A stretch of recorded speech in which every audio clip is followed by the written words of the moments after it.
ዩኔስኮ ከተመሰረተ ጀምሮ ባህልና ታሪካዊ ቅርሶችን በተናጠል በመመዝገብ ነበር እንዲጠበቁ ሲያደርግ የነበረው። ከ10 ዓመታት በፊት በጀመረው የግሎባል ጂኦፓርክ ጽንሰ ሐሳብ መሰረት ግን በዓለም ላይ አስደናቂ የጂኦሎጂ ስፍራዎችን በመመዝገብ የአካባቢው ማህበረሰብ ተጠቃሚ እንዲሆን የማድረግ ስራ እየከወነ ይገኛል። ኢትዮጵያም አስደናቂ መልክዓ ምድራዊ አቀማመጧና የያዘችው እምቅ የጂኦሎጂ ሀብቶች በበርካቶች ዘንድ የሚታወቅ ቢሆንም በተለያዩ ምክንያቶች ግን ስፍራዎቹ ተገቢው ጥበቃ ሳይደረግላቸው ቆይቷል። ኢትዮጵያ በግሎባል ጂኦፓርክነት የተመዘገበ ስፍራ ባይኖራትም የጂኦሎጂካል ጠቀሜታ ያላቸው ስፍራዎች እየተለዩና ጥናት እየተደረገባቸው ይገኛል። ትግራይ ለአፋርም ለሰሜን ማውንቴንም ቅርብ እንደሆነ አካባቢ በጣም በርካታ ለጂኦ ቱሪዝም፣ ለጂኦ ሄሪቴጅ፣ ለጂኦ ፓርክ በጣም ትልቅ የሆነ አቅም ያላቸው ፖቴንሻሎች አሉና አሁን ደግሞ በጣም አስደንጋጭ የሆኑ ፋይንዲንጎች የሚገኙባቸው አካባቢዎች ናቸው።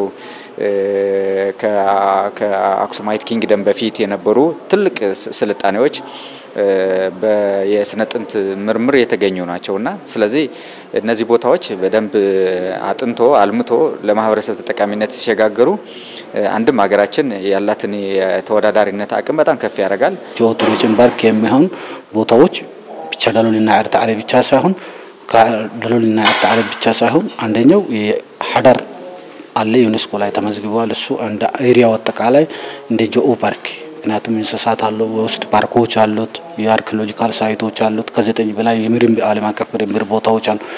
ያኔ ነገሮች አዋሽ ራሱ ተፋሰስ ራሱ ዘው ስለሆነ ያን አጠቃላይ ወደ አንድ መጥቶ እንደ ጂኦ ፓርክ የሚሆንበት እድል ይኖራል ማለት ነው። ከታችኛው የኦሞ ቫሊ ተነስተሽ ኮንሶ ምድር ስትገቢ ከዛም ደግሞ ወደ ባሌ ማውንቴን ስትገቢ ወደ ትግራይ የገራልታ ማውንቴኖች ስትገቢ ወደ ሰሜን ተራሮች ስትገቢ አፋር ላይ ስትመጪ ደግሞ ከዛም የበለጠ ነው። ምክንያቱም each and every spot each and every square meter በጂኦ ሄሪቴጅነት ልትመዘገብ የሚያስችላት አቅም አለው። ያንን አቅም ግን ባዶውን መጠቀም አንችልም። መጀመሪያ ወደ ኮሚኒቲ ማውረድ አለብን። ኮሚኒቲው መግባባት አለበት። እውነትም ሀብቴ ነው ብሎ ሲያምንና መጠቀም ሲጀምር ከሱ በኋላ ነው ወደ ጂኦፓርክነት ሊያድግ የሚችለው። እነዚህ ስፍራዎች በዩኔስኮ የግሎባል ጂኦፓርክነት ቢመዘገቡ ለጥበቃ ለማስተዋወቅ ብሎም የአካባቢውን ማህበረሰብ ተጠቃሚ ለማድረግ የጎላ አስተዋጽኦ ይኖረዋል። የአካባቢው ማህበረሰብ በስራ እድልም ቦታውን ከመጠበቅ አንፃር በዛ ቦታ ላይ ለምሳሌ የቱሪስት ፍሰት እንዲጨምር ይደረጋል።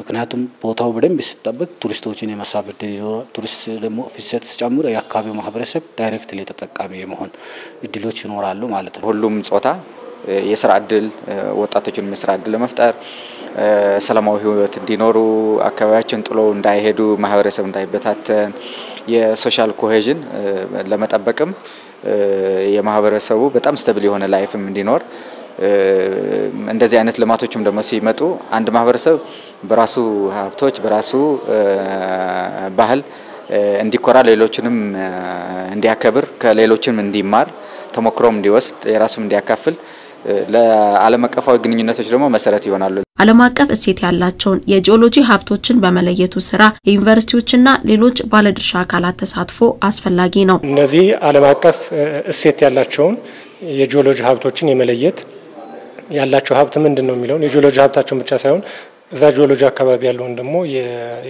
የብዝሃ ህይወት እና የታሪክ የባህል ሀብቶችንም ጨምሮ መለየት ያስፈልጋል። ስለዚህ ኢንቨንተሪ የማድረግ ስራው አንደኛው ቀዳሚ ስራ ነው።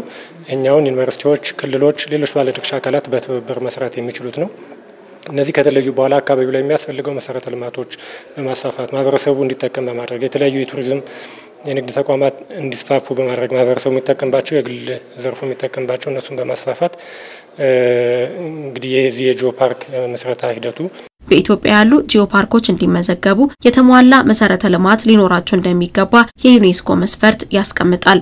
ጂኦፓርክ ከሌሎቹ ለምሳሌ ከወርልድ ሄሪቴጅ ሳይት ከዓለም ቅርስ የሚለየው ምንድነው? እነዛኞቹ ሳይቶችን ብቻ ያላቸውን እሴት በመለየት ዩኔስኮ እውቅና እንዲሰጥልን የምንጠይቅበት ነው። እዚህኛው ላይ ግን ብዙ ስራዎች መሰራት መቻል አለባቸው። መሰረተ ልማት መስፋፋት አለበት። ማህበረሰቡ ተጠቃሚ መሆን መቻል አለበት።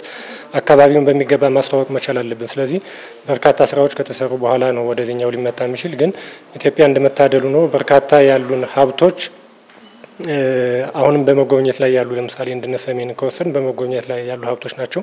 ስለዚህ አነሰን በዛም የተወሰነ መሰረተ ልማት አላቸው። ፕሮሞሽን ላይ የተሰሩ ስራዎች አሉ። ስለዚህ የተወሰነ ስራ በመስራት እነዚህን በዩኔስኮ በቀላሉ ማስመዝገብ ይቻላል ማለት ነው። በቀጣይ ጊዜያት በኢትዮጵያ ያሉ በጂኦ ፓርክነት መመዝገብ የሚችሉ 25 ስፍራዎች ተለይተው ለዩኔስኮ ቀርበዋል።